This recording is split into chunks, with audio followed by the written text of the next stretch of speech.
Game. I'm just finishing up a tweet. Let's put that out there real quick. Alright guys, here we are, ready to rock and roll, back with some more Dreamhack Open qualifiers. This is of course a best of 3 and I should make it look that way. We are in, what round is this? Let's take a quick look before I introduce the players. Welmu is the round of 64. Okay, so still best of 3s and all that good stuff. Of course, none of that changes. Just want to make sure I've got the right information. Updating the title of the stream. Nightbot already ahead of me, giving everyone the information when it comes down to players. So if you want to check out these guys beyond the game, I will give you their Twitters as we introduce them. But ladies and gentlemen, spawning here in the upper right corner of Frost, playing for Neurosoft, it's the blue Protoss player, Welmu. And you can find him on Twitter at NrS Welmu. And his opponent in the upper left. He's red, he's Terran, and he looks like a grown-up version of Joffrey from Game of Thrones. It is BratOK. And of course, you can find him on Twitter at BRAAA 3AsTOK. So thank you, whoever updated. I believe it was part 2. I believe it was Nightbot who gave the ultimate answer, but thank you guys for putting that in chat as well, so the fans can check these guys out. If you're really impressed with either of these players, I'm sure you're already following them, but just in case you fall in love with the other one, there you go. Now you know where to find them.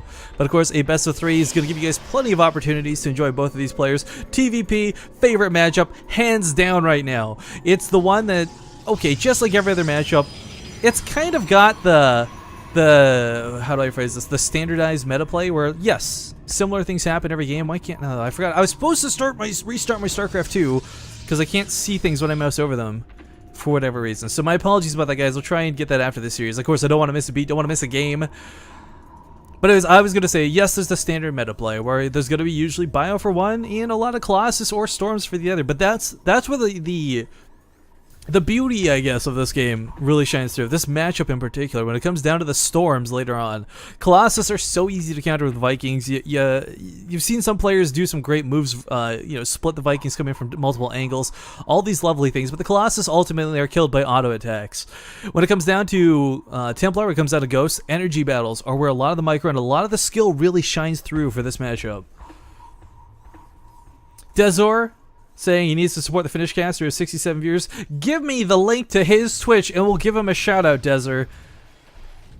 But yes, people in chat updating. Grubby did beat Ro64. And a lot of these players are advancing through the round of 64 and moving onwards. Now the admin, I believe, said something about contacting the round of 8, so I don't know if something special is going to happen then or if they're just going to hold up brackets at that point, but yeah, this is Dreamhack Qualifier number 1. I'm assuming the fact that they took the time to label it as number 1 means that there will be another qualifier. From what I understand, there's probably 2 of them. So even if either of these players don't make it through today, hey, they've got another chance on another day. But SCV does scout the entirety of Welmu's base. Sees, well, what is typical to be seen. What's really nice from those, he scouts no shrines, or sorry, not shrines, no Templar archives, but I guess it's good because there's no Dark Shrine as well. Not that it'd be physically possible to have a Dark Shrine out this early. It's still good to not see one, I guess. But also sees no Stargates. Sees only one gateway, so he knows it's not a 4-gate side of the expansion. This SCV has done its job, and he's relieved BratOK of any stress of having to build like 3 bunkers at the front, worried about some sort of blink bust. But third commencer on the way. Oh, is he really going to go for 4 racks? Okay, going to get a lot of production on the field. BratOK may go for a bit of, I don't know. With 4 racks on the field, part of me wants to say he's going to go be a little bit aggressive, try and do what he can. But at the same time, this could be a defensive reaction.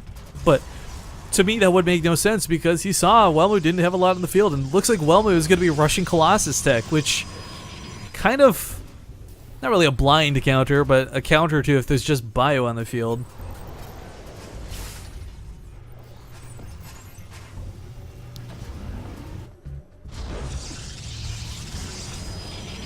Oh, alright.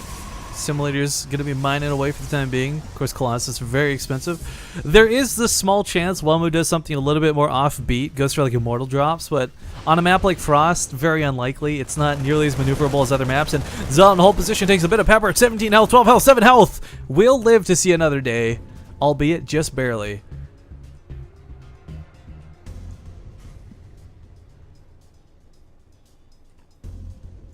Yeah, I don't know. I still can't mouse over. This is irritating me. Like, I know approximately the damage value of every unit, but I can't. It's just the fact that you don't have the. What is? I don't know. Whatever. We'll get past it. We'll get past it. Anyways, yeah, there's that fast robo facility coming out, or robo bay, I should say, to match with that very fast robo facility.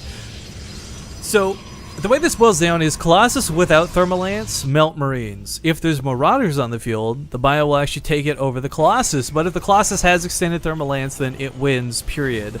However, if force fields are not good, if Welmu doesn't have support for the Colossus in any other form, even Zealots just to soak some of the damage, those Colossus are just as vulnerable, even with the Thermal Lance.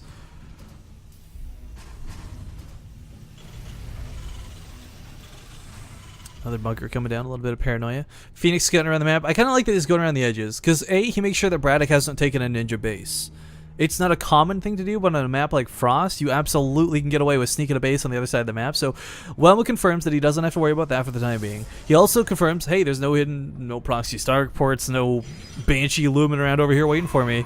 So that will give him kind of the clearance to take his third, and in doing so, he'll have to worry about securing it, because the problem is when you rush Colossus, you're already pretty starved for resources. When you combine it with upgrades as well as, oh gosh, an expansion, you're going to have no money to make any army. And BratOK, someone who went for quick 4 racks, if he had the starport out quicker, if he was already dropping, Welmu would be in some severe disarray. But he's kind of lucky. He's getting away with this scot-free. And this third base coming up as early as it is should be in more trouble than it really is. But the advantage, I'm talking a lot of cons here, guys. One of the big advantages, of course, to getting your third base up a lot quicker means you can photon overcharge it a little bit earlier too. But where is that mothership guy? There we go. Hovering around the natural base for the time being. Zealots, sentries just establishing their position on the map, making sure they have some control. And there's that very expensive Overlord that gets made. You guys may not have known this, but Terran players can make Overlords. They just cost 150 minerals and 100 gas. Factory is just going to move out, try and scale what it can. Zealot, meanwhile, maintaining the watchtower. Observer sees the entirety the army, and the big thing is he sees that these Marines do not have combat shields yet. This makes them very susceptible to that Colossus, and not a big threat. Of course, combat shield will be finishing up shortly, but not for quite some time. 1-1 will be coming up here too, and I don't know, if BratOK starts dropping, he could find himself in a good spot this game. But again, I really need to harken back to the fact that there are Colossi on the field. Not 1, not 2, but there will shortly be 3. And any amount of bio that possibly could come across the field will be sniped off really quickly. If BratOK could snipe that Observer, he'd definitely be in a spot where he can start dropping. But as long as this Observer knows where his army is, and if he knows that these medevacs load up, there's not going to be a lot of... These Colossus are not going to be in any real trouble. Shoutouts to Jagtris. I see her joining us in chat. Rona Strand, Zyver1988. Good to have you guys here. I've been casting since about... Well, I woke up at 5 a.m. this morning. Started casting the Acer Team Story Cup at 6, which was a lot of fun. We're coming up on 11 a.m. in the morning, and I've still got quite a bit more to go through the Dreamhack Open Qualifier brackets. So lots of good StarCraft today on Base Trade TV. My only apology is the fact that it's been a solo cast. I'm sorry about that, guys, but this is better than nothing, I think, is probably my my thought process. Bio from BratOK, though, a little curious. I mean, okay, so he recognizes how much his opponent has. He's a little bit hesitant to engage, but leaving it in the middle of the map like this kind of makes it a bit vulnerable. On one hand, yes, it gives him the option to move out and strike if Welmu is out of position, but on the other, with the Observer praying watch, I mean, I don't know, a little bit rough to see. But that Overlord factory gonna scout out all them gateways. There is currently 10 gateways on the field. That's going to be a lot of warp, and his charge is finishing up now too, and Storm Tech will be on the field in non too much time. We do have Archons warping in for the time being, or merging in, I should say, in the time being, as Storm Tech hasn't been started yet. However, the option of getting those Templar on the field, getting feedbacks available, ready to go.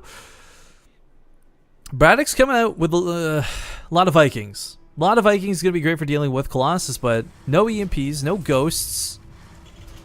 Going to be in a bit of trouble in regards to trying to find a way to deal with this Archon count. If that Archon count starts spiraling out of control, the Colossus will, of course, be protected for a long darn time. Zealots, they're tanky. They've got 2-2 upgrades. 3-3 is on the way. The bio is going to have a hard time scratching into those. Marines just kind of like pea shooters when you shoot into a Zealot, but Probe, okay, not going to do much. Pylon will be revealed, canceled. nice and quick from Welmu. Let's take a look at the APM, because there's not a lot else to look at right now. We're just waiting. It's a lot of posturing, a lot of getting ready to fight, but neither player is really comfortable because I think they both recognize, look, we may have a decent army supply and we're getting close to max, but without tech behind it, these armies are kind of fragile.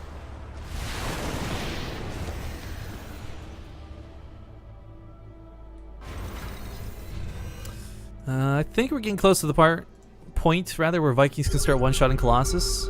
Kind of interesting that he's going for weapon upgrades. This is one of the few times where weapon upgrades I think will be superior to armor upgrades for ships, because there's not the biggest stalker count. And the Archons, of course, going to do a lot of damage regardless of armor upgrades, but these Vikings should be able to get some good hits off. I think a lot of this is going to come down to BratOK's control of the EMPs. Luckily, he doesn't have storms to worry about. That's the one great thing going for him right now.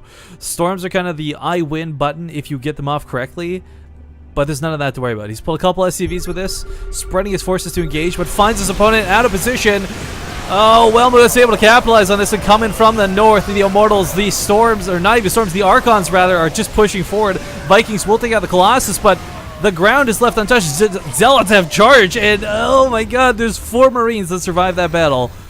And in one fell swoop, oops, not resources, resources lost, we see, oh god, BratOK. That hurts. That really hurts. Losing his entire army like that. All the ghosts went down as well, and the Archons still live to see another day. Small drop going off in the third, but it's kind of like a consolation drop, as that was split-second decision-making, guys. If Welmu did not move to the north, that would have been incredibly different, but moving his army and coming in from the side like that, so well played. BratOK was expecting something different. But game 2 will be coming up in a second. Just going to squeeze in like maybe a 30-second ad in between. Don't go anywhere, guys. We'll be back in a sec.